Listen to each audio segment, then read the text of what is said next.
मामला खराब हो जाएंगे। लेकिन मोदी और उसके 3-4 जो हवारी टॉप के लोग हैं, उन्होंने कहा कि नहीं, पाकिस्तान को सबक सिखाना है। उस चक्कर में इन्होंने किया। लेकिन अब सूरत हाल जितनी तेजी के साथ बदली है, पाकिस्तान ने पहले 1.25 घंटे में जो जवाब दिया है, 26 जगहों पे तबाही फेर के रख दी उनकी। उसके बाद उन्होंने कहा कि नहीं भाई, ये तो नथिंग डूइंग, हमारे पास बचने के लिए कुछ नहीं रह गया, लिहाजा ये है कि पहले तो जंग बंद कराओ, बात की बात बाद में देखी जाएगी। तो मार्को रूबियो ने भी सुना है कि यही बात थी कि भाई हमारे पास भी कोई गारंटी नहीं है, हम खुद पाकिस्तान के बारे में नहीं जानते कि पाकिस्तान के पास कितना खौफनाक असला है। पाकिस्तान के टेक्निकल आर्म जो स्मॉल आर्म्स हैं, वो कहते हैं हमारे पास इतना बड़ा मुल्क, ऐसी पावर जो दुनिया को असलहा बेचता है, वो कह रहे हैं हमें नहीं खबर कि पाकिस्तान के पास कितना ज्यादा असलहा है और कैसा असलहा है। बस देखें, यही होती है। अब सारी दुनिया को कम से कम ये पता चल गया है। अब पाकिस्तान के अल्हम्दुलिल्लाह अल्लाह के फजल करम से मारूफ जो धाक बैठी है। अभी हमें कहा जा रहा था ना, बात करें, देखिए हम आपको जवाब देंगे। 2 दिन से मिसाइल अपना ड्रोन मारे जा रहे थे। आपने देखा नूर खान बेस पे मारा उन्होंने, फिर जो आज उन्होंने वहां पे किया रहीम जान खान में इंटरनेशनल एयरपोर्ट, जो रहीम जान खान जो यूएई के सदर ने बनवाया था, वो भी दोनों मुल्कों के दरमियान ताल्लुकात खराब करने की हरकत की उन्होंने। उसके बाद फिर जब पाकिस्तान ने जवाब दिया, मुसलसल इतनी जबरदस्त तरीके से जवाब दिया कि उनकी तोपें सही मानों में जिसको कहते हैं खामोश हो गए। फिर इसको आप नी जाके एक्शन कहें, चुप करके खामोशी से इसको पी जाना कहें। वो कह रहे हैं कि जी ऑल थिंग वुड फॉलो। बात की बात है इंडस वाटर ट्रीटी पे। अब जाहिर है हम तो मारूफ पोजीशन ऑफ स्ट्रेंथ से अब हम बात करेंगे 100%। अब जो बीच में हम तो हमारे बहुत आप हो चुके हैं। और एक और दूसरा ये कि कम से कम उनको ये पता चल जाएगा कि आए दिन जो थ्रेट होता था इनकी तरफ से, जो बुली करता था, फाशिस्ट जेन का आदमी है मोदी और उसकी सारी आरएसएस की जो फिलॉसफी है, उसको खत्म करने के लिए उनका ये ख्याल था कि ये इसको सामने रखते हुए हम पाकिस्तान को जनाब का तब्दील कर देंगे। और आपने देखा कि उन्होंने तो अपनी पार्लियामेंट में नया नक्शा लगा दिया जिसमें पाकिस्तान, अफगानिस्तान, श्रीलंका, बांग्लादेश, नेपाल, वो सारे उन्होंने डाल दिए हैं कि ये सब के सब हिंदुस्तान का हिस्सा बनेंगे। ये पूरा इलाका जो है वो नेहरू अपना क्या कहते हैं हिंदू स्टेट बनेगी। अब कम से कम उनको पता चल गया है। और ये अच्छा हुआ कि उन्होंने 2 दिन पाकिस्तान के ऊपर ड्रोन मारे हमारे, और आप भी जितनी हो रही थी, मैं भी, कि यार हम क्यों जवाब नहीं दे रहे। लेकिन आपने देखा जनरल अहमद शरीफ जो कहते थे DDISPR और इसहाक डार साहब कि भाई ये फैसला हम करेंगे, हम चूज करेंगे टाइमिंग, हम टारगेट चूज करेंगे, किस वक्त हमने मारना है, हमें कोई जल्दी नहीं है। देखा आपने जिस तहम्मुल से अल्हम्दुलिल्लाह जो इन्होंने ऑपरेशन किया सुबह, जिस अंदाज से किया है, उनको आप देखते हैं कि बड़े बड़े 26 मुकामात हैं जहाँ पे जाके उनकी अभी आपने असले की क्वालिटी की जो बात की, तो ये इन 4-5 दिनों की जो कार्रवाइयां थी उसमें कोई चाइना को भी आगे अरबों डॉलर्स का फायदा होने जा रहा है। एक यूरोपियन डिफेंस टेक एनालिस्ट है, उनका एनालिसिस सामने आया है कि अब इस पूरी सिचुएशन के बाद अमेरिका के बाद चाइना दूसरा बड़ा एक्सपोर्टर बन जाएगा दुनिया में असले का, और उसकी एनुअल एक्सपोर्ट सिर्फ असले की 20 से 30 अरब डॉलर्स की बढ़ जाएगी। तो 5 दिनों में जो पाक अफवाज ने किया उसका चाइना को बड़ा फायदा होने जा रहा है। अरबाज देखिए, वो कहते हैं कि दुनिया में जंगें तो बहुत कम होती है ना, असला तो मुसलसल बिकता रहता है। अमेरिका का सालाना कहा जाता है कि $3 ट्रिलियन का असला बिकता है। उसका टेस्ट इसी वक्त होता है कि जब जंगें होती हैं। अब ये आप देख लें, दुनिया के जितने बड़े बड़े डिफेंस के थिंक टैंक हैं, आज वहाँ पे बात हो रही है कि जी चाइना वर्सेस वेस्ट, के चाइना और वेस्ट में सारा यूरोप और अमेरिका के उनका असला, उनकी वेपनरी कितनी सुपीरियर है। चाइना को जो कहा जाता था कि जी 2 नंबर माल बनाता है, उन्होंने साबित कर दिया। JF-17 थंडर और J-10C इन्होंने जो कमाल दिखाया है, जिस प्रिसीजन के साथ मारा है, और जिस तरीके से राफेल जैसे जिनको कहा जाता था जी 5th जनरेशन एयरक्राफ्ट है, इनको जल्दी जल्दी कोई गिरा नहीं सकता, ऐसा कहा गया था। लेकिन आपने देखा कि चाइनीज टेक्नोलॉजी ने जो कमाल दिखाया, उसके बाद चाइनीज वेपनरी के शेर भी ऊपर चले गए, J-10C के भी, J-10 के भी, और पूरी दुनिया में बहस है। और मैं आपको बात बताऊं, इस वक्त 3 मुल्कों के पास राफेल है।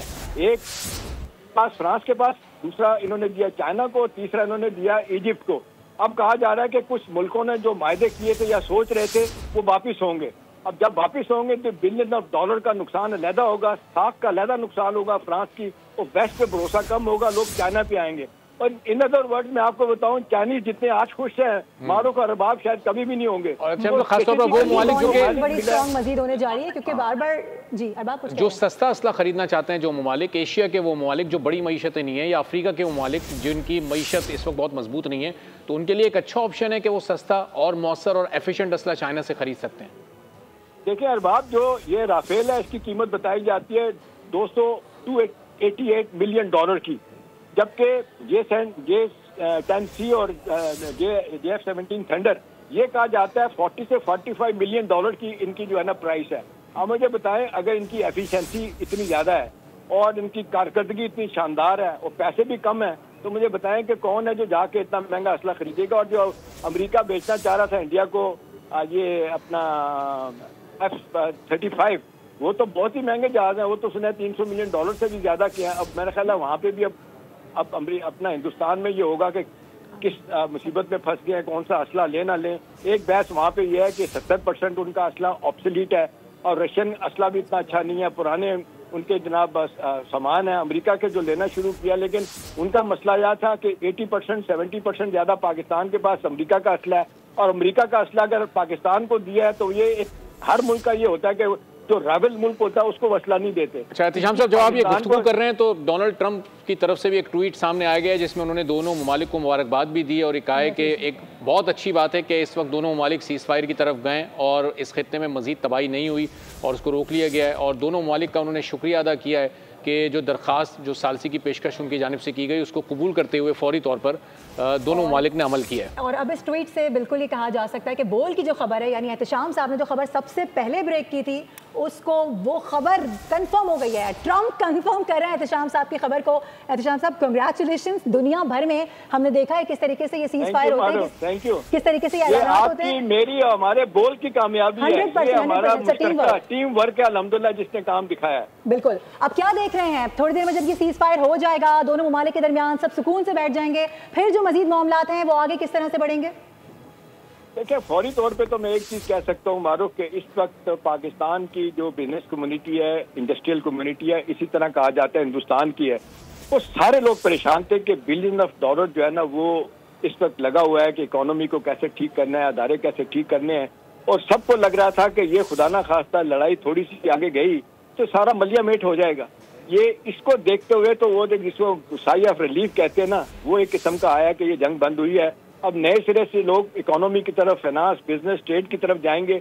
और फिर एक इस झटके के बाद ये भी ब्लेसिंग इन डिस्गाइज है मेरा ख्याल है उन मुल्कों के लिए जहाँ पे कॉन्फ्लिक्ट एरियाज हैं। वैसे तो कम ही रह गए, हम ही ज्यादा रह गए हैं, या मिडिल ईस्ट एक हॉटस्पॉट बना हुआ है, स्पॉट बना हुआ है। तो वहाँ पे भी अब ये होगा कि भी जी बातचीत के जरिए मामला हल किया जाए। असल चीज है इकोनॉमी हालात को ठीक करना। और ये कोरोना के बाद, फिर ये अमेरिका में रजीम चेंज के बाद सूरत हाल जितनी तेजी के साथ खराब हुई है, ट्रम्प साहब के टैरिफ ने सबको हिला के रख दिया है। उस सारे प्रोसेस को देखते हुए, उस सारे मामले को देखते हुए लग रहा था कि चीजें और खराब होगी और जंग का समा बनता है तो और मामला खराब होंगे। अल्हम्दुलिल्लाह उससे मामला टल गया। अब फोकस जाएगा वापस ट्रेड इंडस्ट्री की तरफ।